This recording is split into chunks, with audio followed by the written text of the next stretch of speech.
প্রিয় দর্শক, শুরু করছি ইস্পানি মির্জাপুর শুভরাত্রি। আজ আমরা কথা বলবো মার্কিন শুল্ক নীতির স্বস্তি ও অস্বস্তি নিয়ে। এ বিষয়ে কথা বলবার জন্য আমাদের সাথে অতিথি হিসেবে রয়েছেন বাংলাদেশ টেক্সটাইল মিলস অ্যাসোসিয়েশনের সম্মানিত সভাপতি মিস্টার শিল্পোদ্যোক্তা জনাব শওকত আজিজ রাসেল রয়েছেন আমাদের সাথে স্টুডিওতে। আমরা অনলাইনে আমাদের সাথে যুক্ত করে নিচ্ছি যুক্তরাষ্ট্রের কুইনিপিয়াক বিশ্ববিদ্যালয় ইন্টারন্যাশনাল বিজনেস বিভাগের অধ্যাপক ও আন্তর্জাতিক বাজার বিশ্লেষক ডক্টর মোহাম্মদ নিয়ামতুল্লাহিকে আমরা অনলাইনে যুক্ত করে নিচ্ছি। আমি দুজন অতিথিকে স্বাগত জানাচ্ছি। আমরা আজকের যে আলোচনার বিষয় সেটি কিন্তু বলেছি মার্কিন শুল্ক নীতি স্বস্তি অস্বস্তি, সেটা নিয়ে আমরা কথা বলবার চেষ্টা করব। জনাব শওকত রাসেল, আজকে আপনাদের একটা প্রেস কনফারেন্স ছিল, সেটি নিয়ে আমরা আলোচনায় পরে আসবো। কিন্তু মার্কিন শুল্ক নীতির যে ঝড় বইছে সেটি কিন্তু আমরা দেখতে পাচ্ছি। সেই ঝড়ের কিন্তু আমরাও কিন্তু একই ধরনের চ্যালেঞ্জে পড়েছি।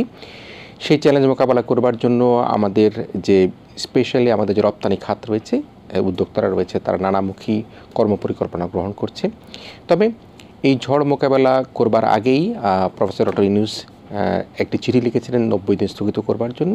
ট্রাম্প সেটি 90 দিন স্থগিত করেছেন। হয়তোবা তিনি তার নিজের ইচ্ছা থেকেই তিনি ইউটার্নে এসেছেন কিনা সেটি আমরা বিশ্লেষণে জানব। তবে এই যে মার্কিন শুল্ক নীতি যে ঝড়ের কথা আমরা বলছি, সেই ঝড়টাকে আপনি কিভাবে দেখছেন? আমি এটাকে একটা সম্ভাবনাময় জায়গার থেকে দেখছি। কারণ যে 37% ট্যাক্স আরোপ করেছে, সেখানে আমাদের একটা সুযোগ আছে, একটা পলিসি ওখানে গাইডলাইন আছে যে আপনি যদি আমেরিকান প্রোডাক্ট দিয়ে পণ্য তৈরি করেন আর সেখানে যদি 20% কন্ট্রিবিউশন থাকে, তাহলে আপনার জন্য ট্যাক্স কিন্তু 10%, 37 না। তো আমাদের যদি 10% হয়, তাহলে আমরা কিন্তু পাকিস্তান ইন্ডিয়া থেকে এগিয়ে যাব, কারণ তারা কটন গ্রোয়িং কান্ট্রি, তারা এই সুযোগটা নিতে পারবে না। আমরা এখন আপাতত 13% আমাদের টোটাল ইম্পোর্টের 13% আমেরিকা থেকে কটন আনি। আমরা এটাকে বাড়াতে পারবো। আমরা যদি লিড টাইম কমিয়ে আনতে পারি, আমাদের যদি পোর্ট ফ্যাসিলিটি দিই, ওয়্যার হাউজিং ফ্যাসিলিটি দিই, তাহলে আমরা আজকে এলসি খুলে কালকেই কিন্তু কটন পেয়ে যাব। আমরা যখন 90 ডেজের মধ্যে পড়ে যাই, এটাতে আমাদের ফাইন্যান্সিয়াল একটা লিমিটেশন আছে যে আমার টাকাটা ব্লক হয়ে থাকে। আর তখন যে ইন্টারন্যাশনাল মার্কেটে কোনো সময় প্রাইস বেড়ে যায়, কোনো সময় কমে যায়, আমরা ওই রিস্ক থেকে মুক্তি পাব। তো এটা আমি কিন্তু খারাপভাবে দেখছি না। এখন অন্য সেক্টরও আমাদেরকে এরকম জিনিস করে নিয়ে আসতে হবে এবং সরকারের সাথে ডায়লগ করতে হবে। সরকার যদি ডায়লগ করে, হ্যাঁ ঠিক আছে, তোমার কটন আমি আনবো, আমার ওইটা দিয়ে পণ্য যেটা তৈরি হবে তুমি আমাকে ডিউটি ফ্রি অ্যাক্সেস দাও। 10% তো না, শুধু ডিউটি ফ্রি অ্যাক্সেস বা আবার একটা আমরা আবদার রাখার জায়গা আছে। অস্ট্রেলিয়া কিন্তু ঘোষণা দিয়ে দিয়েছে আমরা এলডিসি গ্র্যাজুয়েশনের পরেও ডিউটি ফ্রি অ্যাক্সেস পাবো। সেক্ষেত্রে আমরা আমেরিকায় পাবো না কেন? আর ট্রাম্প যেটা করছে, সে he is trying to narrow down the deficit, আর ব্যালেন্স অফ পেমেন্টটাকে সে অ্যাডজাস্ট করার জন্য যতটুকু পারে, সেটাতে আমি মনে করি সে সঠিক। কিন্তু এটা কতটুকু সাস্টেইনেবল হবে আমেরিকার জন্য, এটাও কিন্তু ভাববার বিষয় আছে। অলরেডি অনেক এজিটেশন হচ্ছে শেয়ার মার্কেটে। তারা প্রথম 2 দিনে লস করেছে $6 ট্রিলিয়ন। এখন গোয়িং ফরওয়ার্ড এটা কোথায় যায়, ওদেরও কিন্তু ভাববার বিষয় আছে। তো আমার মনে হয় সে একটা রিট্রিট পলিসি নিয়েছে, সেখানে আমরা বাইল্যাটারাল রিলেশন বেসিসে আমরা মানে প্রোডাক্ট টু প্রোডাক্ট আমরা তাদের সাথে নেগোশিয়েট করে ওগুলোর উপরে ট্যারিফ কমিয়ে আনতে পারি। এমনকি জিরো ট্যারিফও আনারও সম্ভাবনা আছে। জি, আমরা আজকে দেখেছি যে বাংলাদেশ টেক্সটাইল মিলস অ্যাসোসিয়েশন একটা সংবাদ সম্মেলন করেছে, সেখানে অনেক বিজ্ঞজনরা ছিলেন, অর্থনৈতিক খাতের যে বিশ্লেষক তারা ছিলেন। আমরা সেই রিপোর্টটা থেকে একটু সেই রিপোর্টের প্রসঙ্গ নিয়ে আপনার সাথে আলোচনা আসবে। প্রিয় দর্শক, আমরা দেখে নিই আজকে বাংলাদেশ টেক্সটাইল মিলস অ্যাসোসিয়েশনের একটি সংবাদ সম্মেলন ছিল। সেই সংবাদ সম্মেলনে আলোচকরা কী কী কথা বলেছেন। মার্কিন যুক্তরাষ্ট্র থেকে আমদানিকৃত কাঁচামাল থেকে উৎপাদিত পণ্যের শুল্কমুক্ত রপ্তানির সুবিধা চায় বাংলাদেশ। রাজধানীতে বাংলাদেশ টেক্সটাইল মিলস অ্যাসোসিয়েশন আয়োজিত গোলটেবিল আলোচনা সভায় এই দাবি জানায় সংগঠনটির সভাপতি শওকত আজিজ রাসেল। এ সময় বাংলাদেশের উপর যুক্তরাষ্ট্রের আরোপিত শুল্ক থেকে উত্তরণে সরকারের কৌশলগত আলোচনা ও পলিসি পরিবর্তনের দাবি জানান বক্তারা। তরিক ইসলামের রিপোর্ট। বাংলাদেশের রপ্তানির উপর মার্কিন শুল্ক আরোপ ও তার উত্তরণের পথ নিয়ে আলোচনা করতেই এই গোলটেবিল আলোচনার আয়োজন করে Bangladesh textile mills association BTMA। আলোচনায় অংশ নেয় ব্যবসায়ীদের শীর্ষ সংগঠন FBCCI, পোশাক রপ্তানিকারকদের সংগঠন BGMEA সহ বিভিন্ন ব্যবসায়ী সংগঠনের প্রতিনিধিরা। আলোচনায় দীর্ঘমেয়াদে সংকট কাটাতে বাজার ভিত্তিক সমাধান ও সরকারের নীতি পরিবর্তনের দাবি জানান ব্যবসায়ী প্রতিনিধিরা। ডেফিনেটলি আপনি যদি ইউএস ট্যারিফের বিষয়ে আসেন, অবশ্যই ডিপ্লোম্যাটিক চ্যানেলের সবচেয়ে বড় কাজটা করতে হবে। It is not only trade issue, সেটা হচ্ছে যে ইউএসএ গভর্নমেন্ট যেভাবে তারা সব আইটেমের উপরে ট্যারিফ ইম্পোজ করেছে, এটা না করে if they could divide these products into 3 category, আমরা ইম্পোর্ট কত বেশি করতে পারি সেটার উপরে কিন্তু ওদের অ্যাট্রাকশন হয়তো বেশি হবে। এ সময় নতুন করে মার্কিন শুল্কের নেতিবাচক দিক তুলে ধরেন বিটিএমএ সভাপতি। দাবি জানান মার্কিন বাজারে পণ্য রপ্তানিতে অস্ট্রেলিয়ার মতো শুল্কমুক্ত বাণিজ্য সুবিধার। আমরা যদি কনভিন্স করতে পারি যে আমেরিকান কটন দিয়ে তৈরি করা পোশাক তুমি আমাকে প্রেফারেন্সিয়াল ডিউটি ফ্রি অ্যাক্সেস দাও, এটা যে অবাস্তব তা না, অস্ট্রেলিয়া অলরেডি আমাদেরকে দিয়েছে। দেশীয় প্রতিষ্ঠানের সক্ষমতা ও দক্ষতা বৃদ্ধির মাধ্যমে আন্তর্জাতিক বাজারে সুবিধা নিতে সরকারের নীতি ও কৌশলগত সহায়তার দাবি জানান ব্যবসায়ী নেতারা। ইসলাম, এটিএন বাংলা, ঢাকা। জনাব স্বাগত আসলে আমরা দেখলাম এবং সেখানে অনেক বিজ্ঞজনরা অনেক কথা বলেছেন। আপনি যে কথাগুলি খানিক আগে বলছেন সেই কথাগুলোর মধ্যে সবচেয়ে যেটি আপনি বলবার চেষ্টা করেছেন যে আমরা তো অলরেডি তুলা সেখান থেকে ইম্পোর্ট করি এবং পাকিস্তান ভারত যেহেতু তারা সেখানে নিজেরাই সেটা প্রোডাকশন করে থাকে, সুতরাং তাদের নিজস্ব প্রোডাকশন বাদ রেখে তারা আমেরিকা থেকে বা অন্য কোনো দিক থেকে সেটাই আমদানি করবে না। সুতরাং আপনি বলছেন যে তোমরা আমাকে তুলা দিলে তুমি আমার কাপড়টা নাও, আমার আরএমজি খাতের নাও বা আমার রপ্তানি খাত থেকে সেটি করো, কিন্তু এটা কি কোনো সাস্টেনেবল ইস্যু হলো যে আমরা যদি এলডিসি থেকে গ্র্যাজুয়েশন করার আপনার অস্ট্রেলিয়ার কথা বলেছেন, কিন্তু সব দেশকে আমাদেরকে শুল্কমুক্ত সুবিধা দিবে? সবাই দেবে না, কিন্তু আপনি যাদেরকে রিপ্যাট্রিয়েট করতে পারবেন তাদের থেকে তো আমাদের চাইবার আবদারটা থাকতে পারে। আমাদের অনেক পণ্য আছে ইন্ডিয়াতে আমরা কোনো অ্যাক্সেসই পাই না, অথচ ওদের জন্য আমরা দুয়ার খুলে রেখেছি। এখন সাম্প্রতিককালে তাদের যে আচরণ, এটা কিন্তু বন্ধুসুলভ আচরণ না। আমাদেরকে অল্টারনেটিভ সোর্স অফ সাপ্লাই বের করে আনতে হবে এবং আমাদেরকে ব্যবসার যে আজকে ট্রানজিট বন্ধ করে দিল, তো এতেও আমাদের একটা সেটব্যাক। আজকের এই কিছুক্ষণ আগেই বোধহয় আদানি আমাদের পাওয়ার প্ল্যান্টগুলো বন্ধ করে দিয়েছে, পাওয়ার সাপ্লাইটা বন্ধ করে দিয়েছে।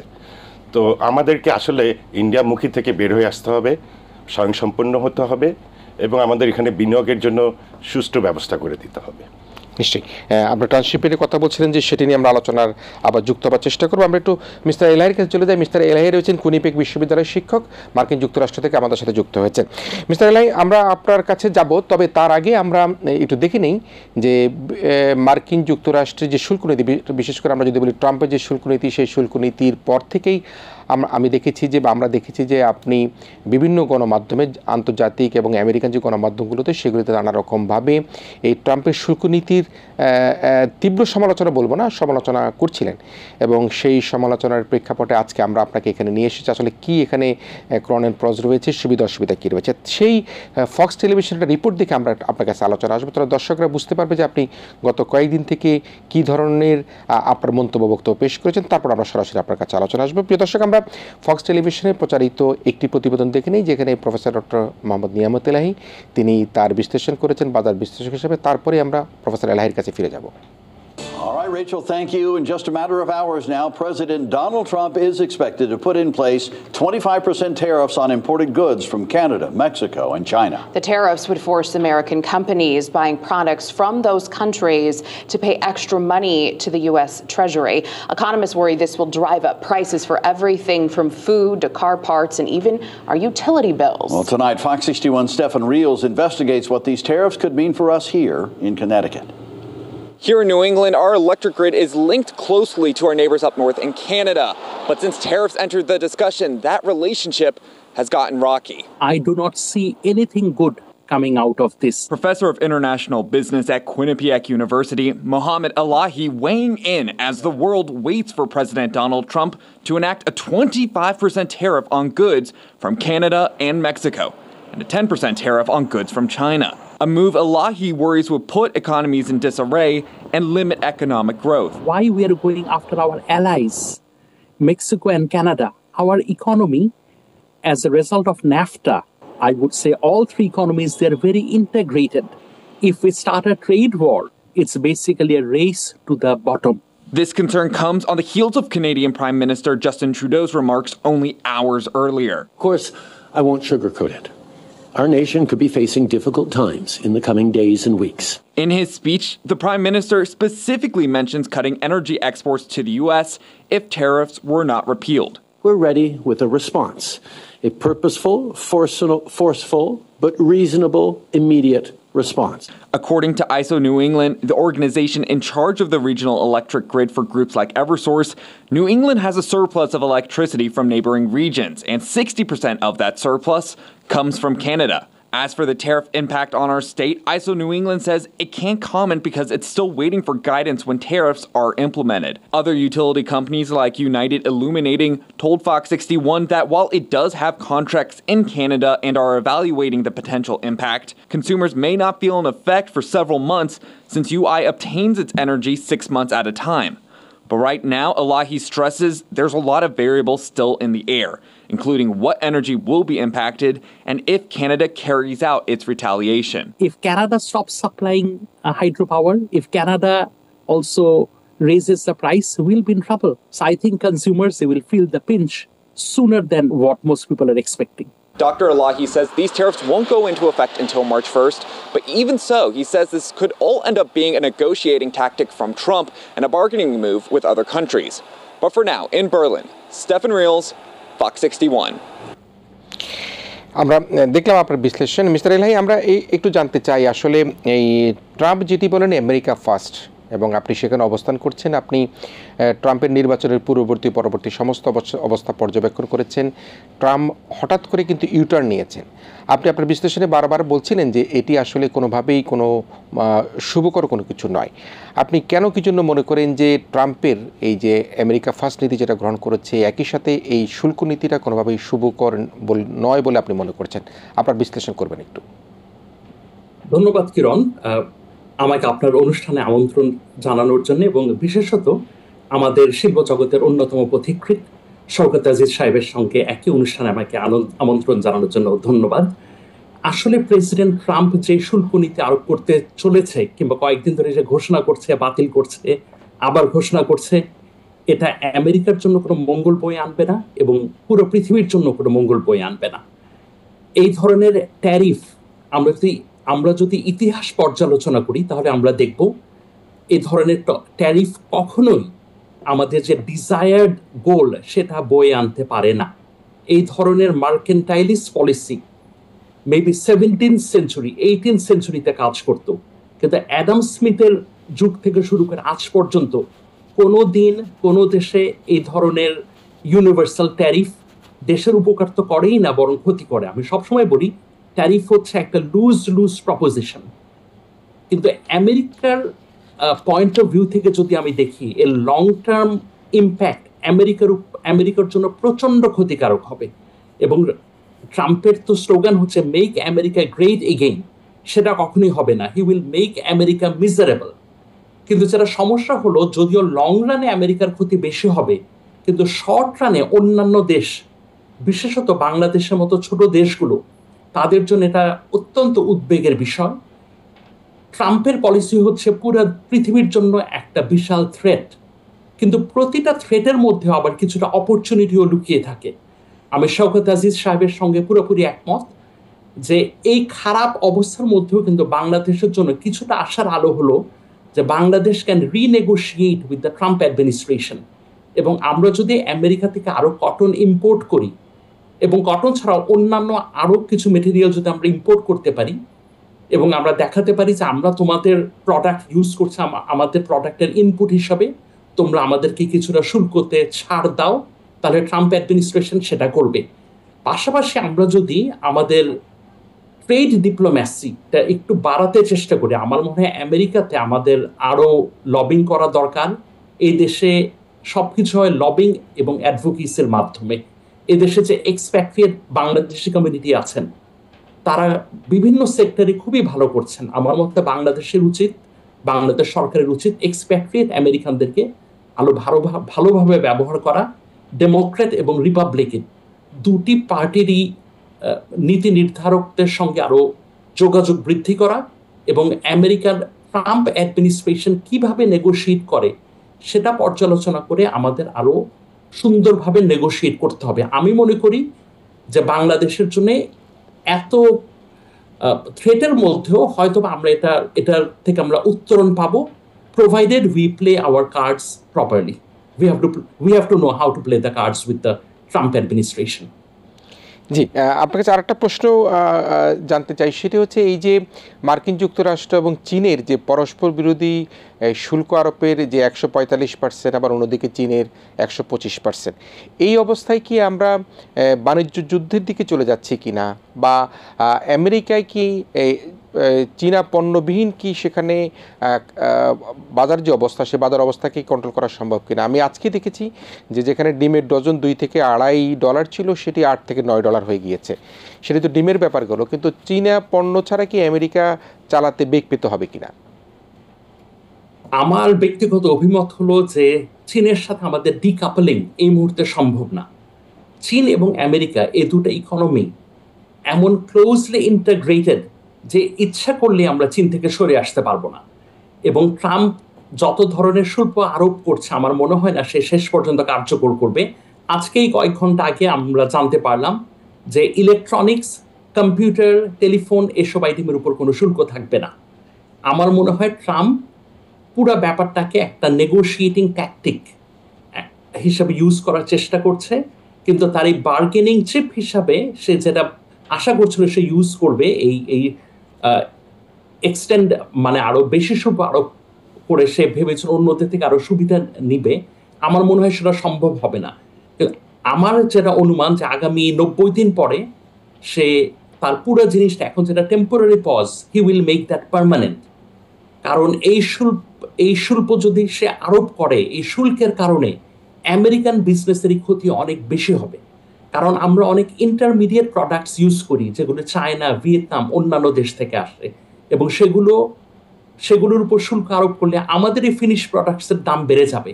আমেরিকা কোনোভাবেই ওয়ার্ল্ডের অন্যান্য দেশের সাথে কম্পিট করে উঠতে পারবে না। সেই সঙ্গে এই দেশে প্রত্যেকটা জিনিসের দাম অসম্ভবভাবে বেড়ে যাবে। এই বিশ্বায়নের যুগে যেখানে আমরা প্রত্যেকে ইন্টাগ্রেটেড, আমাদের সাপ্লাই চেইন ডিসরাপ্ট করে আমরা একটা দেশের কখনো উন্নতি করতে পারবো না। তাই আমার অনুমান যে শেষ পর্যন্ত ট্রাম্প পিছু হটতে বাধ্য হবে।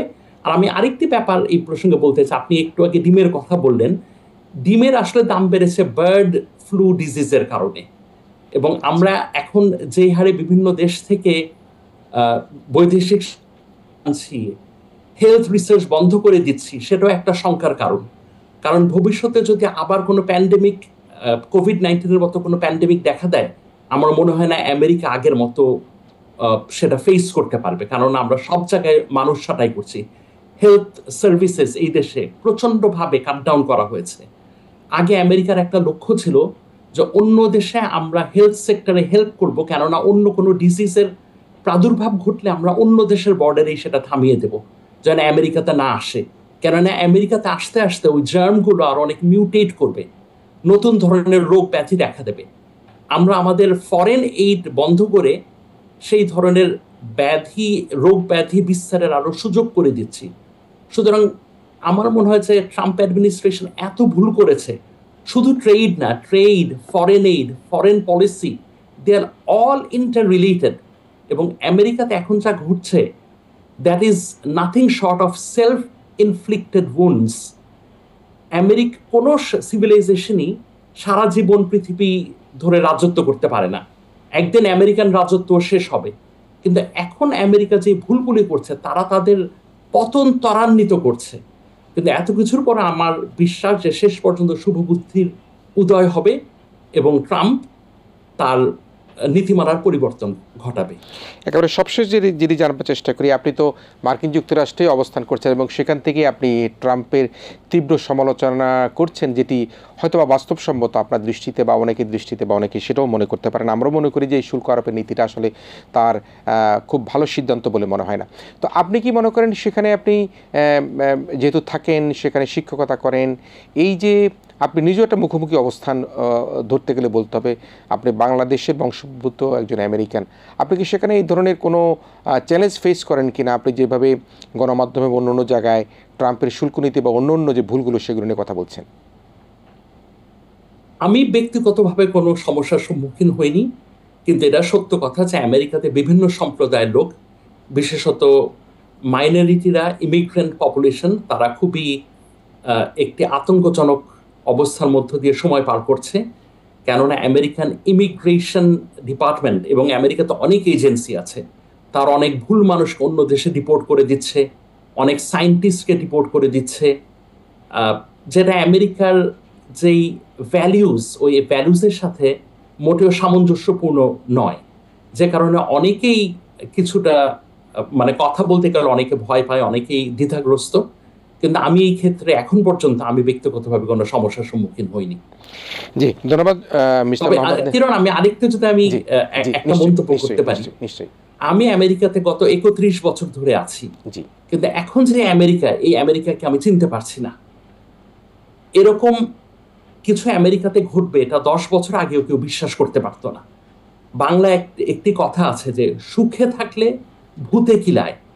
আমেরিকা কিন্তু অন্যান্য সব দেশের চেয়ে অনেক ভালো আছে, আমাদের কোনো সমস্যা ছিল না।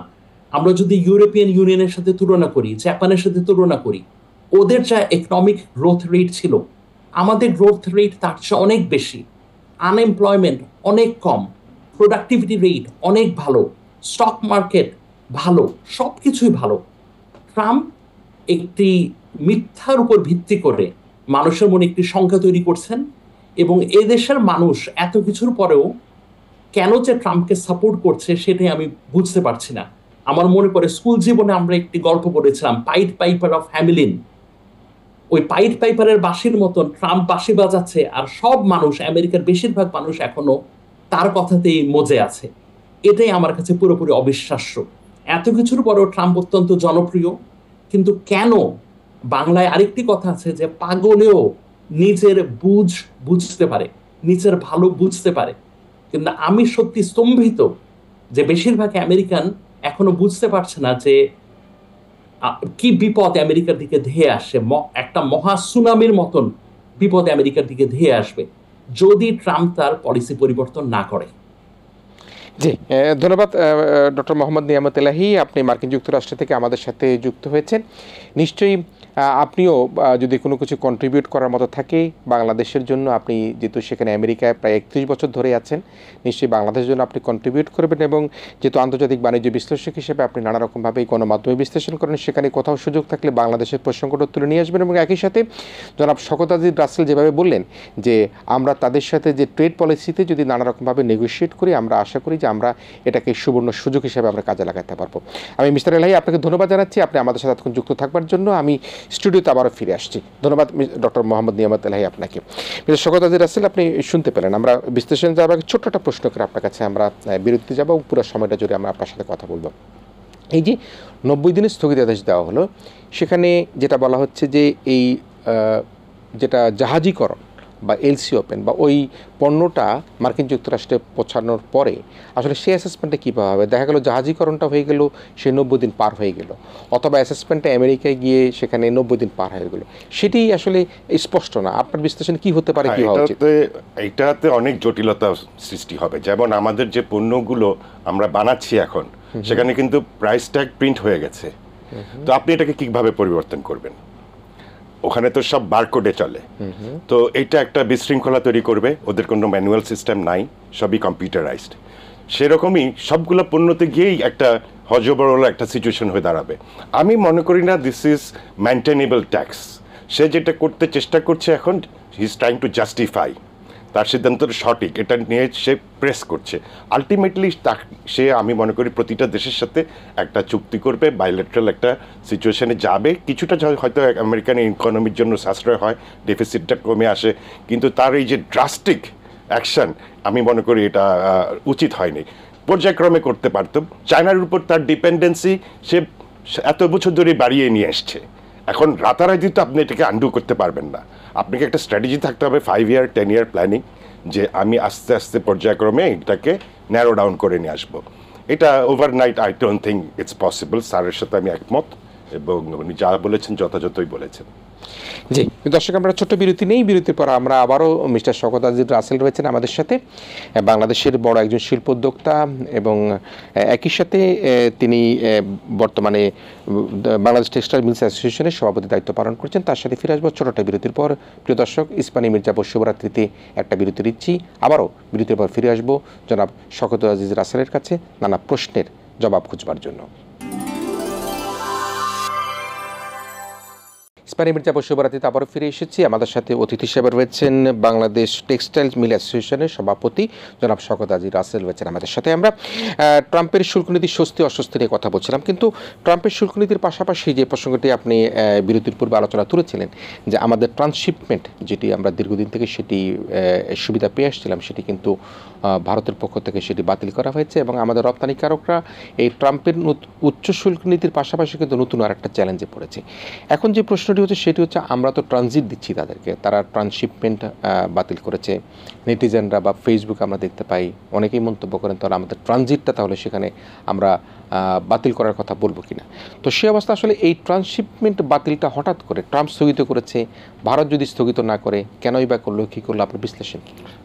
আমাদের দেশের সাথে বরাবরই তাদের সম্পর্কটা কেন জানি একটু মানে এজিটেশনের মধ্যে দিয়ে যাচ্ছে। আমি মনে করি আমাদেরকে এটা আমাদের পলিসি মেকাররা এই গ্যাপটাকে ন্যারো করে আনতে পারবে এবং করা উচিত, এগুলোকে অ্যাড্রেস করা উচিত। আমরা তো এমন কোনো আচরণ করিনি যে ইন্ডিয়া রাগ হওয়ার মতো। তো তারা তাদের দেশে আলু পচিয়ে ফেলবে, পেঁয়াজ পচিয়ে ফেলবে, তারপরেও এক্সপোর্ট করবে না। তারপরে আদানির পাওয়ার প্ল্যান্ট বন্ধ করে দিচ্ছে। ট্রান্সশিপমেন্ট আমি মনে করি কোনো সমস্যার বিষয় না, এটা কিন্তু ফ্রি না, এখানে এটা চার্জেবল। তারাই কিন্তু রেভিনিউ থেকে বঞ্চিত হবে।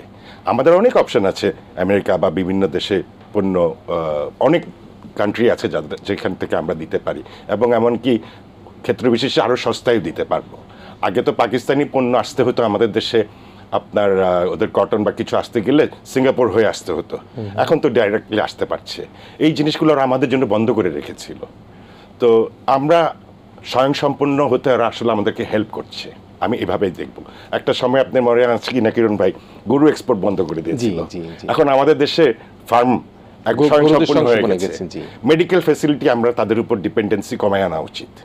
এখন আমাদের সুযোগ হয়েছে আপনার মেডিকেল ফ্যাসিলিটি ডেভেলপ করার। আমরা কিছু হলে, একটা জ্বর হলেও ইন্ডিয়াতে চলে যাই। এই প্রবণতা থেকে আমাদের বেরিয়ে আসতে হবে। আমাদের দেশে অনেক কম্পিটেন্ট ডক্টরস আছে। আমরা এখন মনে করি এই সেক্টরেও আমরা আস্তে আস্তে স্বয়ংসম্পূর্ণ হয়ে যাব। জি, নিশ্চয়ই সেটি আপনার বিশ্লেষণে যেটি বললেন যে আলু পচিয়ে ফেলে, পেঁয়াজ পচিয়ে ফেলে, কিন্তু আমরা যখন আমাদের দরকার হয় তখন তারা দেয় না। আমরা এই বড়ি আচরণ থেকে আসলে একটু মুক্তি পেতে চাই এবং আমরা ভারতের সাথে আমাদের সুসম্পর্ক রাখতে চাই। প্রতিবেশী তো বদলানো যায় না, যেটা আমাদের সবসময় আমরা কাগজে কলমে কথাবার্তা বলে থাকি। নিশ্চয়ই সেটি শুভবোধের উদ্যোগ। আমরা আরেকটি বিষয় নিয়ে আসি, সেটা ফরেন ডাইরেক্ট ইনভেস্টমেন্ট নিয়ে আসি। আমরা বিনিয়োগ সম্মেলন সেটি দেখেছি। আমরা মার্কিন শুল্ক নীতির জায়গায় আবার আসবো। ফরেন ডাইরেক্ট ইনভেস্টমেন্টের যে প্রসঙ্গটি সেটি এসেছে এবং আমরা দেখেছি যে বিনিয়োগ সম্মেলন হয়েছে, অনেক দেশের ইনভেস্টর এখানে এসেছেন। এই বিনিয়োগ সম্মেলনে আশা নিরাশাকে আপনি কীভাবে দেখেন? আমি মনে করি এভাবে ইনভাইট করার আগে ফরেন ইনভেস্টরদেরকে আমাদেরকে আগে কিছু করণীয় আছে, আমরা সেটা করিনি। যেমন আপনি জানমালের গ্যারেন্টি দিতে হবে আপনাকে, তারপরে আপনার যে একটা কস্ট অফ ডুইং বিজনেস এটাকে আপনাকে কন্ট্রোলে আনতে হবে। আপনি কি প্রতিশ্রুতি দিতে পারবেন আগামী 10 বছরে আপনার গ্যাস প্রাইস এত থাকবে, আপনাকে সেখানে প্রতিজ্ঞাবদ্ধ হতে হবে। না হলে আমি ইনভেস্টমেন্ট করলাম and then I am expose to very high electricity cost, তখন তো আমি সাস্টেনেবল হব না। তো এইসব আনসার্টিনিটিতে আর এই ইন্টেরিয়াম গভর্নমেন্ট পিরিয়ডে কোনো কেউ ইনভেস্ট করতে চায় কি না আমার সন্দেহ আছে। তো এই সবগুলা চ্যালেঞ্জেস মোকাবেলা যদি না করতে পারেন, আপনার বিদেশিকে বাংলাদেশে এসে জমি কিনে ফ্যাক্টরি করবে, আমি মনে করি এটা তো সোজা না। কারণ এই দেশে একটা জমির 14টা মালিক, তারপরে কাগজপত্র নাই কোনো ঠিক ঠিকানা। তো ওদের এইসব এই আনসার্টেনিটির মধ্যে আমি মনে করি ফরেন ইনভেস্টমেন্ট আসাটা ডিফিকাল্ট। তো সে অবস্থায় একটা সম্মেলন তো হয়েই গেল, আমরা দেখতে পেলাম, কিন্তু যে আলোচনাটি হচ্ছে সেটি হচ্ছে যে এখানে আসলে মূলত কারা এসেছেন, বেশিরভাগই কি এখানে ইনভেস্টররা এসেছেন, আমাদের ডাকে সাড়া দিয়েছেন, তারা তো দেখবেই, কিন্তু তারা তো সব কিছু বেছে টেছে করবে। আর আমার যে এখন সুবর্ণ সুযোগ যাচ্ছে আমি বললাম, তো এখানে আমাদের যে ব্যাংকগুলো এগুলো তো চুরি লুট করে শেষ করে দিয়েছে। এখন আমার ব্যাংক চাইলেও কিন্তু আমাকে ফাইন্যান্স করতে পারছে না। সেক্ষেত্রে আমি যেটা প্রেফার করব আমার সরকার যাতে রিলোকেশনে ব্যস্ত হয়, তাহলে আপনার ক্যাপিটাল ইনভেস্টমেন্টটা লাগছে না। সে যদি তার যে ফ্যাক্টরিটা অচল হয়ে গেছে, যেমন অনেক শু ফ্যাক্টরি বন্ধ হয়ে গেছে চায়নাতে, তারা কিন্তু এখন ওই আমেরিকার যে প্রেফারেন্সিয়াল অ্যাক্সেস এটা কিন্তু আর পাবে না, পাইলেও আগের মতো পাবে না। তাইলে ওরা কিন্তু মুভ করবে, মুভ করলে কম্বোডিয়াতে চলে যাবে, ইন্দোনেশিয়াতে চলে যাবে, কিন্তু আমার দেশের ফাইন্যান্সিয়াল অবস্থা এত দুরূহ যে আমার দেশে আসার সম্ভাবনা আমি খুব একটা দেখি না। তবে আমরা যদি তাকে প্রতিশ্রুতি দিতে পারি এই তোমার জন্য জমি, এই তোমার জন্য পাওয়ার, এই হবে আমার রেট, এবং I will maintain this at what ever cost. তা আমরা যখন বিদেশে পেমেন্ট করছি, ডলার তো 85 টাকার ডলার এখন 127 হয়ে গেছে, তো আমাকে ওই ডলারটা তো বাড়তি রেটে কিনে দিতে হচ্ছে। তো আমি যদি তাকে এই প্রতিশ্রুতি দিয়ে ডলার পৌঁছাই দিয়ে আসতে হয় তার দুয়ারে, আমি আমার ইনভেস্টারকে প্রোটেকশন দেবো না কেন? আমার যদি প্রোটেকশন না থাকে আমি নতুন ফ্যাক্টরি দেবো কেন? আজকে একটা ফোন কল পেয়েছি, যেহেতু আমরা নেতৃত্ব দিচ্ছি, তার নতুন একটা শু ফ্যাক্টরি হবে, সেখানে আপনার বিএনপির মাস্তান ওখানে কাজ করতে দিচ্ছে না বাংলাদেশে। আচ্ছা, তো এগুলাকেও অ্যাড্রেস করতে হবে। এখন আপনি দল যেটাই করেন, আপনাকে কিন্তু প্রতিহত করতে হবে এইসব অরাজকতাকে। আমরা যদি এখানে ফেল করে যাই, আমি বলবো এটা সরকারের ব্যর্থতা। মাস্তান আপনি জন্ম দেবেন কেন? আপনি চাঁদাবাজি বন্ধ করতে হবে, এগুলা তো। আর কর্মসংস্থান তৈরি করতে হবে। আপনি যদি কর্মসংস্থান না করেন, তাহলে চাঁদাবাজিটা একটা মডেল হয়ে দাঁড়াবে, ব্যবসায়িক মডেল হয়ে যাবে। এখন অলরেডি হয়েই আছে। এটা মানুষের কাজ নাই, কর্ম নাই, তারা এটাকেই বেছে নিচ্ছে, চাঁদাবাজিটাকে একটা সহজ উপায় হিসেবে বেছে নিচ্ছে। সুতরাং কর্মসংস্থান সৃষ্টিটা খুবই জরুরি, তাহলে হয়তো বা আমরা যে সমালোচনাগুলো শুনতে পাই সেগুলি হয়তো আমাদের থাকবে না। আমরা একটু এলডিসির গ্র্যাজুয়েশন নিয়ে যেতে চাই। আমি বারবার বলছি যে আমরা মার্কিন শুল্ক নীতিতে আবার ফিরে যাব এই কারণের জন্য যে এলডিসি গ্র্যাজুয়েশন আপনাদের কার্যক্রমের সাথে ওতপ্রোতভাবে জড়িত। আমরা 2026 সালে এলডিসি গ্র্যাজুয়েশনে যাচ্ছি এবং সেখানে আমরা বলছি যে মার্কিন শুল্ক নীতির চ্যালেঞ্জ থেকে মোকাবেলা করতে পারলেও কিন্তু আমাদের জন্য এটা ওয়েক আপ কল। আমাদের এটা এখন জানান দিচ্ছে যে আমরা ভবিষ্যতে কিন্তু কত বছর পর্যন্ত সেই শুল্ক ছাড় পাবো, হয়তো বা কোথাও 3 বছর 4 বছর সেখানে দেওয়া হয়েছে। আমরা যে ওষুধটা এখন ব্যবহার করি, সেই ওষুধে কিন্তু প্যাটার্ন কস্ট যদি সেখানে বসিয়ে দেওয়া হয়, সেটা কিন্তু ওষুধের দামও বেড়ে যাবে, শুল্কের হারও কিন্তু বেড়ে যাবে। সে অবস্থায় এলডিসি গ্র্যাজুয়েশনের চ্যালেঞ্জটাকে আপনি কীভাবে করেন, যেটি আজকে আপনাদের এই সাংবাদিক সম্মেলনে আপনারা আলোচনা করেছেন? দেখেন, এটা তো এলডিসি গ্র্যাজুয়েশনটা টোটালি একটা ফিকটিশিয়াস নাম্বারের উপর হয়েছে। আমাদের যে পরিসংখ্যান, এটাকে আপনাকে বিকৃত করে এই গ্র্যাজুয়েশনের দিকে আমরা চলে গেছি। এটা আমাদের জন্য কিন্তু ভীষণ একটা স্ট্র্যাটেজিক মিস্টেক হয়ে গেছে। এটা বিগত রেজিম তাদের গ্লোরি ক্লেম করার জন্য এইসব কাজ করেছে। দেশের দিকে তারা, দশের দিকে তারা তাকায়নি। এটা ছিল একটা লুটিং সরকার। আর আপনাদের এটা তো আসছে দেশের জন্য কিছু করতে না, দেশটাকে বরবাদ করে দিয়ে চলে গেছে। এই যে আজকে সুযোগের কথা বলছি, সুযোগের সাথে সাথে আমার টাকা কই? আমার টাকা ডিভ্যালুয়েশন করাই দিয়ে গেলা। আমার রাজকোষের থেকে তোমার সুইচ টিপে টাকা চলে যায়, সেটারও কোনো বিচার হয় না। আপনি বলেন বাংলাদেশ ব্যাংকের একটা কর্মচারীর শোকজ হয়েছে বা পানিশমেন্ট হয়েছে? তারপরে ধরেন এই যে ব্যাংকগুলো থেকে যে ওপেনলি লুটিং হয়েছে, কাজের ছেলে কাজের মেয়ের নামে আপনার লোন স্যাংশন হয়েছে, তাদের তো মানে ন্যাশনালি বাতিল করে দেওয়া উচিত। এখন যারা পলাতক আছে তারা আমাদের দেশে আর কোনোদিনও ঢুকতে পারা উচিত না। এদেরকে আমাদেরকে ডিজোন করতে হবে। আপনি একটা কথা বলছিলেন, আমার মনে পড়ছে যে যত সব মিথ্যা এবং ভুল তথ্য দিয়ে কিন্তু আমাদের এই পরিসংখ্যান দেওয়া হতো, বিকৃত করা হতো। এবং আমি নিশ্চয়ই আপনাদের মনে থাকবার কথা, আমাদের জনসংখ্যা আমরা বলি 18-19 কোটি, কিন্তু আমরা দেখেছি বলা হয়েছিল 16 কোটি জনসংখ্যা। আমাদের বাল্যবিবাহ নিয়ে কিন্তু সেখানে লুকোচুরি করা হয়েছে। বাল্যবিবাহ বলা হয়েছে 16 বছর বয়সে মেয়েদের, 18 বছর বয়সে ছেলেদের। আবার বলা হয়েছে যদি বাবা মা চায় তাহলে 16 বছর বয়সের নিচেও কিন্তু তারা মেয়েদেরকে বিয়ে দিতে পারবেন। এই যে নানা রকমভাবে ভুল তথ্য, মিথ্যা তথ্য দিয়ে আমরা এই গ্র্যাজুয়েশনের দিকে যাচ্ছি, এটা ব্যবসায়ীরা কিন্তু বলেছিলেন যে এটাকে আরও 2-3 বছর পিছানো যায় কিনা। সরকারের পক্ষ থেকে সেটি প্রথম দিকে দেখেছিলাম তারা সেই চিন্তা করছিল, কিন্তু আবার তারা মোড় ঘুরিয়ে বললো না, আমরা সঠিক সময় গ্র্যাজুয়েশনে যাব। হ্যাঁ, এখানে কিছু ব্যাপার আছে, আপনি চাইলেও কিন্তু এখন আর ব্যাক করতে পারবেন না। আপনি যদি এটাকে ডিলে করেন, আপনার টাকার মান আবার নষ্ট হবে, আপনার ইন্টারন্যাশনাল বরিংয়ের উপর ইফেক্ট হবে। তো সরকার একটা catch-22 সিচুয়েশনে পড়ে গেছে। ভুল যা করার আগে হয়ে গেছে। সরকার তো মনোযোগী ছিল না ব্যবসা করার বা কর্মসংস্থান করার। আগের সরকার, প্রতিটি সরকার কথা, হ্যাঁ, সেটার ওই যে যারা এখন পালিয়ে আছে তাদের কিন্তু মনোযোগ ছিল না। আপনার গ্যাস খনন করে নাই তো তারা, এখন আপনি বাড়তি রেটে কিনছেন, কারণ ওখানে কমিশনের একটা ব্যবস্থা আছে, রিগ্যাসিফিকেশনের একটা ইনকাম আছে। তারা মনোযোগী ছিল চুরির দিকে। তো আমাদের দেশকে বা ইকোনমিকে আগিয়ে নেওয়ার জন্য যেসব জিনিস আর সব যতগুলো প্রজেক্ট হচ্ছে সবই তো বাড়তি রেটে হয়েছে। এখন আপনি বাড়তি রেটে ডলার কিনে এগুলোকে আবার টাকা ফেরত দিতে হচ্ছে বিদেশিদের কাছে। আপনি পদ্মা সেতুর দাম দেখবেন যে এমনিতে আমি মনে করি 4-5 গুণ বেশি হয়েছে, এটা আরও 5 গুণ বেশি হবে, কারণ এভাবে যদি ডিভ্যালুয়েশন হতে থাকে পদ্মা সেতুর দাম দাঁড়াবে 3 গুণ বেশি, তাই না? 5 গুণ বেশি হয়ে যাবে। এভাবে কখনো চিন্তা করে দেখেছেন ব্যাপারটা? প্রতিটা প্রজেক্টের দামই কিন্তু ডাবলের দিকে চলে যাচ্ছে, 127 টাকা আজকে ডলারের। জি দর্শক, আমরা কথা বলবো আবারও জনাব শওকত আজিজ রাসেলের সাথে। আমরা আবারও ইস্পানি মির্জাপুর শুভরাত্রির বিরতি নিচ্ছি। আমরা মার্কিন শুল্কনীতির স্বস্তি অস্বস্তি নিয়ে ফিরে আসবো ইস্পানি মির্জাপুর শুভরাত্রিতে একটা ছোট্ট বিরতির পর। আবারও জানিয়ে রাখছি জনাব শওকত আজিজ রাসেল আমাদের সাথে থাকবেন। ইস্পানি মির্জাপুর শুভরাত্রিতে আবারও ফিরে এসেছে। আমাদের সাথে অতিথি হিসেবে রয়েছেন বাংলাদেশ টেক্সটাইল মিলস অ্যাসোসিয়েশনের সম্মানিত সভাপতি জনাব শওকত আজিজ রাসেল। আমরা কথা বলছিলাম ট্রাম্পের যে মার্কিন শুল্ক নীতি তার স্বস্তি অস্বস্তি নিয়ে, এবং তার ফাঁকে আমরা লিসিগ্রাজুয়েশন, বিনিয়োগ এবং ট্রান্সশিপমেন্ট নিয়ে আমরা কথা বলেছি।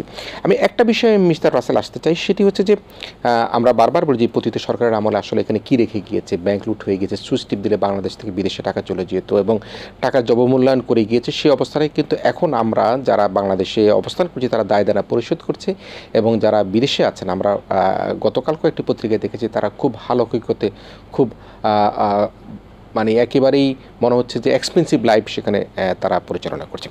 আমরা যদি ব্যবসা হিসেবে আপনার কাছে একটা প্রশ্ন করতে চাই, সেটি হচ্ছে যে আমরা গত সময় দেখেছি যে সঠিক পণ্য কিন্তু আসতো না, বা যে পণ্যকে আমরা এলসি দিতাম সেই পণ্যর পরিবর্তে আমরা মদ আসতে দেখেছি, সিগারেট আসতে দেখেছি।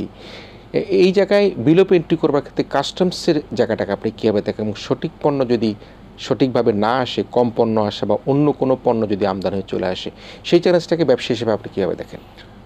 দেখেন, যে পণ্যগুলোর উপরে এক্সেসিভ ডিউটি থাকে সেগুলাই কিন্তু স্মাগল করার একটা প্রবণতা বেশি থাকে। আমরা যে ট্যারিফ করে রেখেছি আপনার, এগুলা তো পণ্যগুলো বেসিকলি ফরেনারদের জন্য করা হয়েছে। তারা কিন্তু এসে একটা অস্বস্তিকর একটা প্রাইসিং ফ্যাক্টর পরে তারা স্বাচ্ছন্দ্য বোধ করে না। 5 স্টার হোটেলে গিয়ে তারা যে লাইফস্টাইলে অভ্যস্ত সেটা মেনটেন করতে পারে না বাংলাদেশে এসে। তখন হয় কি আপনার এইসব চোরাচালানি হয়। আর সমগ্র বাংলাদেশটাই ছিল একটা চুরির আখড়া, কাস্টম এটার বাইরে ছিল না। তো এইসব কারণেই ওই তারা মিলে এই ধরনের প্রবণতা ছিল মিসডিক্লারেশন করার, একটা পণ্যের এলসি দিয়ে আরেকটা নিয়ে আসার, আপনার ওয়াইনকে ডিক্লেয়ার করা হচ্ছে, উইস্কি ডিক্লেয়ার করা হচ্ছে আরেকটা জিনিস। এইগুলো প্রবণতা খুব বেশি ছিল, তবে এটা কমে আসছে। আপনার আরও এটা কন্ট্রোলে আনা যাবে আমি মনে করি। তবে আমাদেরকে সঠিক ট্যাক্সের আওতায় আসতে হবে। 850-900% ডিউটি, এটা কিন্তু রিডিকুলাস। জি, ব্যবসা হিসেবে ডিউটির কথাটা আপনারা সবসময় বলেন। আমরা একটা জায়গায় আসে ক্যাশ ইনসেন্টিভের ব্যাপারটা।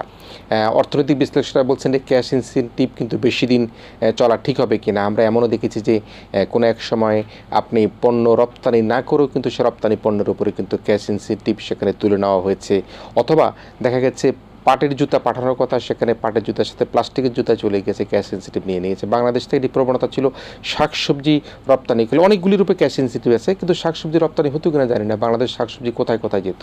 তো এই ক্যাশ ইনসেন্টিভের পরিবর্তে এখন বিশ্লেষকরা বলছেন যে এটিকে যদি আমরা ক্যাশ ইনসেন্টিভটাকে আমরা বন্ধ নয়, আমরা যদি গ্যাস এবং বিদ্যুতের উপরে সেখানে ভর্তুকি দেই, সেই জায়গাটাকে আপনি কীভাবে দেখেন?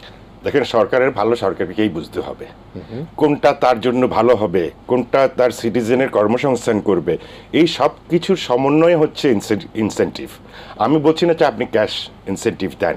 ইন্ডিয়া কি করেছে, আপনার একটা ওয়ার্কারের 5,000 রুপি মাসে পৌঁছায় দিয়ে আসতেছে সরকার। তারপরে করছে কি, ইন্ডিয়াতে সুতার দাম এক্সপোর্টের থেকেও বেশি তার ডোমেস্টিক মার্কেটে। এটার রিফ্লেকশন কি, সে সহযোগিতা করছে, আপনার হেল্প করছে, কারণ তার দেশে ভ্যালু এডিশনটা রিটেন হচ্ছে, কর্মসংস্থানটাও তার দেশে হচ্ছে। তো আমার সরকারকেও বুঝতে হবে আমার কোন পদক্ষেপটা নিলে আমার কর্মসংস্থান হবে, আমার ইকোনমি ভাইব্রেন্ট হবে। আমরা তো খয়রাত চাচ্ছি না। এখন সরকারকে খুব কেয়ারফুলি অ্যাসেস করতে হবে কোনটা তার জন্য ভালো। আমি মনে করি এইসব ইনসেন্টিভ বা ইনসেন্টিভাইজ করাটা, এটা তাদের ইকোনমির জন্য তারা অ্যাসেসমেন্টে আনা উচিত। আপনার যারা এইসব পরিসংখ্যান নিয়ে কাজ করে তাদের সাথে বসা উচিত, আমাদের সাথেও বসা উচিত।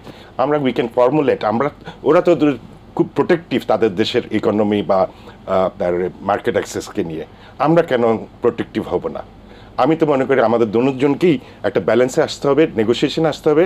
We have fail to do negotiation. এই যে আমার বুক চিরে একটা ট্রাক যাবে আপনার ত্রিপুরায় ওদের, তো সেখানে তারা 3 লক্ষ রুপি সেভ করে, 3 দিনের জার্নি সেভ করে, ট্রাক ভাড়া, হোটেল খরচ, তারপরে আপনার ধরেন ওই যে পরিমাণ ডিজেল পুরে, আর আমার জন্য নির্ধারণ করলো 165 টাকা। এটা তো আমার মেনটেন্যান্স কষ্ট হয় না। ইন্ডিয়া কিন্তু সবসময় উইন উইন সিচুয়েশনে বিশ্বাস করে না, তারা পুরোটাই জিততে চায়। আর আমাদের দেশে মন্ত্রীরা উক্তি করেছে ইন্ডিয়া থেকে কিছু চাওয়াটাই আমাদের জন্য লজ্জাকর। এইসব দালালদেরকে নিয়ে আমার দেশটা কোথায় গেছে আমাদের ওদের বিচার করতে হবে। তারা কেন একটা ভালো নেগোসিয়েশন করতে পারলো না? এটা ট্রানজিটের কথা বলছিলেন আপনি, আমার বুক ছেড়ে ট্রাক যাচ্ছে, আমি সেখানে ট্রানজিটে কি ফি পাচ্ছি? রাইট, আপনি আমাকে অর্ধেক দেন, পুরোটা না দেন, অর্ধেক দেন। 165 টাকা তো একটা রিডিকুলাস জিনিস, এটা তো হাস্যকর। তো ইন্ডিয়াকে আমাদেরকে কি পেয়েছে আমি তো বুঝলাম না। চাইলেই কটন এক্সপোর্ট বন্ধ করে দেয়, দাম বেড়ে গেলেই বন্ধ করে দেয়। আমি তো তোমার প্রতি নির্ভরশীল হইছি, আমি তোমাকে এলসিটা দিছি, তুমি এখন বন্ধ করবা কেন? এর আগে আমরা যা দেখেছি আর কি, সময় মতো আলু বন্ধ করে দেয়, পেঁয়াজ বন্ধ করে দেয়, এখন মেডিকেল ফ্যাসিলিটি বন্ধ করে দিচ্ছে। তো আমাদের ওদের থেকে নির্ভরশীলতা কমায় নেওয়াই ভালো। তারা বন্ধুসুলভ আচরণ করছে না আমাদের সাথে। আচ্ছা, আমাদের দেশে একটা সবসময় একটা প্রবণতা, সেটি হচ্ছে সস্তা শ্রমিকের দেশ বাংলাদেশ। এটি কি আমাদের জন্য খুব ভালো এই ব্র্যান্ডিংটা? আমরা কি আমাদের শ্রমিকদেরকে ভ্যালু অ্যাডেড করে, যদিও কথা বলা হয় যে আমাদের শ্রমিকদের কর্মক্ষমতা কতটুকু, যে ভিয়েতনাম বা কম্বোডিয়ার দিকে যদি তাকাই বা চীনের দিকে তাকাই, তাদের শ্রমিকের কর্মক্ষমতা আর আমাদের কর্মক্ষমতা যদি আমরা পাশাপাশি রাখি, সেখানে একজন কর্মীকে বেতন দিতে গেলে নিশ্চয়ই তাকে তার কর্মক্ষমতা বৃদ্ধি করতে হবে, স্কিল ডেভেলপ করতে হবে। আবার একদিকে অন্যদিকে আমরা সবসময় ফ্যাক্টরি মালিকরা যারা আছেন, আমি ব্যক্তিগতভাবে কাউকে আমি সেভাবে বলছি না, কিন্তু এই সস্তা শ্রমিক পেতে পেতে একটা অন্য একটা অভ্যস্তর দিকে চলে যাচ্ছি কিনা আমরা? না, আমাদের তো সরকার একটা রেট বেঁধে দিয়েছে, তারপরেও কিন্তু আমাদের 4-5 হাজার বেশি দিতে হয়। ওভার টাইম আমরা একটা ফর্মুলা করে নিচ্ছি, তার হাতে যাতে বাড়তি টাকা উঠে। তারপর হাজিরা বোনাস একটা আছে, তারপরে আপনার ইনসেন্টিভ আছে, তাদের খাওয়ার প্যাকেজ আছে। এগুলো সব যদি আপনি ক্যালকুলেট করেন অত সস্তা না। তো আমরা তো পে করতে চাই বেশি।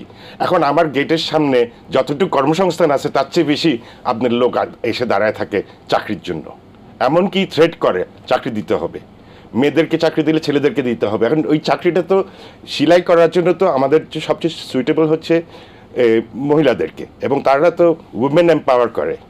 তো তাদের যে ফ্যামিলিতে একটা সম্মান ফিরে পায়, কারণ দে আর আর্নার্স না। এখন আমি ওটাকে কিভাবে ম্যাচ করব? তো আমি ঘুরে ফিরে এভরিথিং বয়েলস ডাউন টু কর্মসংস্থান। আপনি যদি কর্মসংস্থান করতে পারেন আপনার অনেক প্রবলেম সলভ হয়ে যাবে। তো সেখানে শ্রমিক অসন্তোষটা কেন হচ্ছে? এই যে ঈদের আগে আমরা যেটা দেখেছি যে ঈদের দিন যারা ফ্যাক্টরি মালিকরা তারা হয়তো বা, আমি জানি না, বিদেশে যেটি পত্রপত্রিকা দেখি, বিদেশে খুব আনন্দ উল্লাসের সাথে ঈদ করছে, পরিবার পরিজন সহ ভ্রমণ করছে, কিন্তু আমার শ্রমিকরা বেতনের জন্য কিন্তু সেখানে গাজীপুরে বা সাভারে, আশুলিয়া তারা কিন্তু আন্দোলন করছে। হ্যাঁ, এখানে একটা বহিরা শক্তি কাজ করছে আমি মনে করি। আমাদের যে ফ্যাক্টরিগুলো ভালো ভালো ফ্যাক্টরি, সেখানেও সমস্যা হচ্ছে। যারা সময় মতো পেমেন্ট করে তাদেরও সমস্যা হচ্ছে। তো ওদের দেখেন 15 বছরের একটা বীজ বোনা একটা জিনিস এখানে এখনো বিচরণ করছে। তারা সময় পেলেই, আর প্রশাসন তো সেভাবে সক্রিয় হচ্ছে না। প্রশাসনেরও কিছুটা ব্যর্থতা আছে। তারা চাইলে আইডেন্টিফাই করতে পারে এই দুষ্কৃতিকারীগুলো কারা। ওই মাথাগুলো কেটে দিতে পারলে আপনি বয়েলিং ডাউন আপনার অনেক সমস্যা কেটে যাবে। আর আপনি মনে করেন আমাদের দেশে প্রায় 3-4 হাজার ফ্যাক্টরি আছে, আপনি তো আশা করতে পারেন না যে সবগুলোই সাকসেসফুল হবে। কেউ কিছু বন্ধ হবে, কিছু চালু হবে, এই ফ্যাক্টরির শ্রমিক ওই ফ্যাক্টরিতে যাবে, কিন্তু আমাদের নতুন করে তো আমরা জব ক্রিয়েট করতে পারছি না। আমাদের স্পিনিং মিলগুলা কারো 20% ক্যাপাসিটিতে চলে, কারো 50% ক্যাপাসিটিতে চলে, কারো একেবারেই চলে না। তো তারা তো বন্ধ করে লে অফ করে দিচ্ছে। 200টা ফ্যাক্টরি বন্ধ হয়েছে বিগত 7 মাসে। তো সেই অবস্থাকে উত্তরণে আসলে শ্রমিক অসন্তোষ যদি মালিকদের কারণ হয় সেটি তো একটা বিষয়, কিন্তু শ্রমিকদের মধ্যে কেউ যদি উস্কানিমূলক কোনো কর্মকাণ্ড করে সেটাও কিন্তু আইনশৃঙ্খলা রক্ষাকারী বাহিনীকে আমাদেরকে সেটিকে নিয়ন্ত্রণে আনবার জন্য সেটি তৈরি করা দরকার। আমরা যদি ট্রাম্পের শুল্ক নীতির দিকে আসি, যদি এই শুল্ক নীতি অব্যাহত থাকে এবং আমরা 37% যেটা থেকে বের হতে পারছি না, যেটি মিস্টার এলাহি কিছুক্ষণ আগে বললেন, যেটা আসলে ট্রাম্পের জন্য, মার্কিন যুক্তরাষ্ট্রের জন্যই কিন্তু একটা বড় ক্ষতিকারক হবে, তাহলে আমাদের কি হতে পারে? আমরা এই আপনি বললেন 200 ফ্যাক্টরি বন্ধ হয়ে গেছে, আরও কি চ্যালেঞ্জ সামনে আসতে পারে? হ্যাঁ, কিছুটা তো আসবে। আপনার এই শুল্কর সাথে সাথে আমাদের আরেকটা প্রবলেম হচ্ছে এলডিসি। আপনি যখন এলডিসি থেকে বেরিয়ে আসবেন, মিডল ইনকামে যাবেন, তখন আপনাকে অনেকগুলো শর্ত বেঁধে দেওয়া আছে। পেটেন্ট আপনি একটা মেনশন করেছেন, তারপরে আপনার ফ্যাক্টরিতে শ্রমিক ইউনিয়ন করতে দিতে হবে, তাদেরকে প্রফিটের ভাগ দিতে হবে, আর অনেক অনেক অনেক কিছু আছে। তো ওগুলা মিট আপ করে এসে কমপ্লায়েন্ট হতে গেলে আমি মনে করি ব্যাপারটা এত সহজ হবে না। আমাদের এখনই দ্রুত দরকার তাদের সাথে নেগোসিয়েশন করা, এবং আমাদের রাস্তা বাই করতে হবে কোথায় আমরা একটা উইন উইন সিচুয়েশনে যেতে পারি। 180টা দেশের উপরে কিন্তু এটা বর্তিয়েছে, হ্যাঁ, বাংলাদেশ একা না। তো 180টার কাছে কিন্তু ওই বার্গেনিং চিপ নাই যেটা আমার কাছে আছে। তো সেক্ষেত্রে আমি মনে করি আমাদের যদি পলিসি মেকাররা সক্রিয় হয় আমরা একটা ভালো ডিল করতে পারবো। অ্যাজ ইট ইজ কিন্তু ইন্ডিয়া হচ্ছে 26%, আমি 37, পাকিস্তান বোধহয় 20। তো আমি তো এখানেই হেরে যাচ্ছি। তো সেই বৈষম্যটাও আমরা তুলে ধরতে পারবো। জি, একেবারে শেষের দিকে যদি আসে সেই আলোচনাটার মধ্যে যে আসলে আপনি যেহেতু শিল্পোদ্যোক্তা, আপনার পরিবারও একেবারেই, আপনার বাবা প্রয়াত বাবা জনাব হাশেম, তিনি বাংলাদেশের শিল্পোদ্যোক্তার একজন স্বপ্নবাজ মানুষ ছিলেন। আপনি বাংলাদেশটাকে যেমন আমাদের প্রফেসর ডক্টর ইউনূস বলে, তুমি চাকরির খোঁজে যেও না, তুমি উদ্যোক্তা হও। আপনার পারিবারিকভাবে উদ্যোক্তা, আপনি এই বাংলাদেশটাকে কিভাবে দেখতে চান? আমরা তো দেখতে চাই সবারই কর্মসংস্থান হবে, সবারই একটা ভালো লাইফস্টাইল হবে, সবার বাসায় টিভি, ভিসিআর, ভিডিও, ইন্টারনেট থাকবে। আমরা তো এটাই চাই, একটা সুষ্ঠু পরিবেশ চাই, একটা ভালো লাইফস্টাইল চাই, শুধু আমার জন্য না, আমার কর্মচারীর জন্যও চাই। কারণ ও যখন ভালো থাকবে আমিও তখন ভালো থাকবো। এবং আমাদের ডিসপোজেবল ইনকামটা খুব বাড়ায় নিতে হবে। আমরা যদি এক্সপোর্টমুখী না হতে পারি সেটা সম্ভব হবে না। এক্সপোর্টই আমাদের একমাত্র ওয়ে ফরওয়ার্ড। এবং আমি মনে করি সেখানে যথেষ্ট সুযোগ আছে। তাহলে কর্মসংস্থান বৃদ্ধি করা এবং নিজের যারা সহকর্মী তাদের ওয়েলফেয়ার দেখাটাও কিন্তু আমাদের সকলের জন্য একটা গুরুত্বপূর্ণ। এই মেসেজটা কিন্তু আমরা আপনার মাধ্যমে সকল শিল্পোদ্যোক্তা, সকল যারা এদেশের বড় ব্যবসায়ী উদ্যোক্তা, সকলকে কিন্তু আমরা সেই জিনিসটা বলতে চাই। একেবারে শেষ প্রশ্নে যদি আমরা আসি, এই যে বাংলাদেশে এটা আমি নির্বাচনের মুখের দিকে যাই, একটা জাতীয় নির্বাচন নেই, সংস্কার, বেশি সংস্কার, কম সংস্কার, এবং ডিসেম্বরে নির্বাচন, আবার মার্চ, আবার হয়তোবা জুনে নির্বাচন। আপনি একজন উদ্যোক্তা হিসেবে আপনি মনে করেন আসলে একটি গণতান্ত্রিক যে ব্যবস্থাপনার কথা বলা হয়, একটি নির্বাচিত সরকারের কথা বলা হয়, সেটা আপনি কখন দেখতে চান? এটা একটা প্রক্রিয়া তো চলছে, একটা ঘোষণা তো এসেছে ডিসেম্বরে হবে। তো সেটা আমি মনে করি যে সবগুলো দল মেনে নিয়েছে। আর এরকম যদি ক্লিয়ার কাট ঘোষণা না থাকে আমরাও একটু বিব্রত হই, কারণ আমাদের একটা প্রস্তুতি থাকে। যেমন ঈদের জন্য একটা প্রস্তুতি থাকে, বোনাসের জন্য একটা প্রস্তুতি থাকে, ইলেকশনকে কেন্দ্র করেও কিন্তু আমাদের ইনভেস্টমেন্ট করবো কি করবো না এটাও একটা ব্যবসায়ীদের প্রস্তুতি। তো এই ঘোষণাগুলো আসা ভালো। এবং বিগত দিনে যেভাবে মন্ত্রী মিনিস্টার বানানো হয়েছে, মেম্বার পার্লামেন্ট বানানো হয়েছে, সেই মডেলটা থেকে আমাদের বেরিয়ে আসতে হবে। আমাদের এখন একটা সুযোগ ক্লিনজিং করার। আপনি মাস্তানকে দিয়ে বা যে এমপি মন্ত্রী যারা প্রসিদ্ধ চাঁদাবাজ, তাদেরকে আমি মনে করি দল পরিহার করতে হবে। আপনি যদি একই মডেলে চলে যান তাহলে কিন্তু মানুষের মনে আপনি বেশি দিন টিকতে পারবেন না, আবারই একই জিনিস হবে। তো এইবার একটা সুযোগ, আন্দোলনের মাধ্যমে আমরা ভালো নেতা, ভালো লিডারশিপকে আমরা খুঁজে নিতে পারবো। এখন তো আমি মনে করি একটা মোটামুটি ওয়াকওভার টাইপেরই একটা সিচুয়েশন এনজয় করছে বিএনপি। তো বিএনপিকে এখানে সক্রিয় হতে হবে। নিশ্চয়ই প্রিয় দর্শক, আমরা মনে করি যে আমাদের একটা সুযোগ এসেছে এবং অন্তর্বর্তীকালীন সরকার তার যে কর্মপরিকল্পনার মাধ্যমে আমাদের দেশকে পরিচালিত করছে। বিশেষ করে গত রোজায় আমরা দেখেছি যে দ্রব্যমূল্য কিছুটা স্বস্তি ছিল, বিদ্যুতের খুব একটা বেশি ঘাটতি আমরা দেখতে পাইনি। সব কিছু মিলে আইনশৃঙ্খলা পরিস্থিতি কিছুটা দুর্বল থাকলেও আমরা মনে করি সব দিক মিলিয়েই কিন্তু আমাদেরকে ভালো থাকবার, ভালো রাখবার পথ খুঁজে বের করতে হবে। এবং সে কারণের জন্য আগামী জাতীয় নির্বাচনের অপেক্ষা হয়তো জাতি আছে। তবে তার আগে আমাদেরকে মনে করতে হবে যে কোনো রাজনৈতিক সরকার এসে যদি বর্তমান যে আমরা সমস্যাগুলো মোকাবেলা করছি সেগুলো যদি সলভ করার কোনো রকম কোনো সনদ, কোনো স্বাক্ষর না করে, তাহলে কিন্তু ভবিষ্যতে আবার 3 দলের রূপরেখার মতো সেটাই খুঁজে না পাওয়ারটা শঙ্কা থেকে যেতে পারে। সে কারণে আমি মনে করি বাংলাদেশ এগিয়ে যাবে, বাংলাদেশকে এগিয়ে নিতে হবে। দেশের মানুষ অপেক্ষায় রয়েছে একটি সুষ্ঠু নির্বাচনের মাধ্যমে একটি সরকার গঠিত হবে। একই সাথে ব্যবসায়ীরাও স্বস্তির মাধ্যমে বিনিয়োগ করবে, বিদেশি ফরেন ডাইরেক্ট ইনভেস্টমেন্ট আসবে। আমরা ট্রাম্পের শুল্ক নীতি বলি এবং ভারতের ট্রান্সশিপমেন্ট বাতিল, যেটাই হোক না কেন সব কিছু মোকাবেলা করে বাংলাদেশ তার মাছ উঁচু করে দাঁড়াবে, এই প্রত্যাশা রেখে আজকের ইস্পানি মির্জা শিবরাত্রি এখানে শেষ করছি। জনাব শওকত আজিজ রাসেল, আপনাকে দারুণভাবে ধন্যবাদ জানাই। অত্যন্ত ব্যস্ততম একজন উদ্যোক্তা হিসেবে, ব্যবসা হিসেবে আজকে আমাদের সাথে এটিএন বাংলাকে সময় দেওয়ার জন্য। প্রিয় দর্শক, আপনারা এতক্ষণ আমাদের সাথে ছিলেন, আপনাদেরকেও ধন্যবাদ জানাই। আমাদের আয়োজন এখানে শেষ করছি। আপনারা ভালো থাকবেন, সবাই মিলে ভীষণ ভালো থাকবেন।